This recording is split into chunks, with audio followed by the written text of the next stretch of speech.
Yo! What's up sa inyo mga tropang gala? Isa na namang ride adventure ang aming nasaksihan kasama ang mga college colleague at si Panga.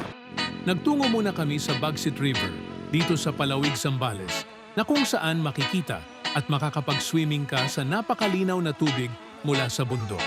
At makikita mo si Panga na nag-i-enjoy sa paglangoy na para bang sirena sa ganda, partida wala pa siyang tulog niyan.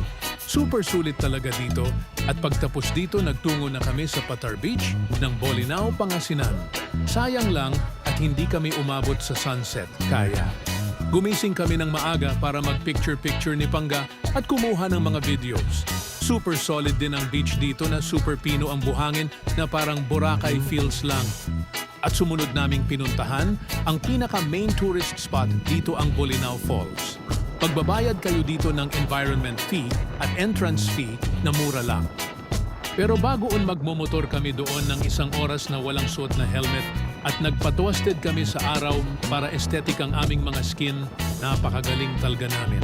Heto tanaw nyo ang magagandang views ng dagat na kulay asul, lalo na ang mga coconut tree na nakatayo sa Gedli. Dumating na kami sa falls at ang napili namin ay Bolinao Falls 3. Next time na lang daw ang Falls 1 and 2. At kung marami-rami kayo, pwede kayo kumuha ng cottage para outing vibes lang ang datingan.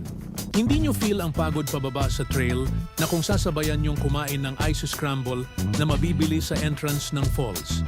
Pagmasdan ang falls na napakaganda, bawal lumangoy dito ng walang life vest. Kasi kung hindi baka maging kwento ka na lang pagtalon mo dito. Ayan pala ang small details ng ride adventure na parte ng North Luzon Loop na gagawin namin.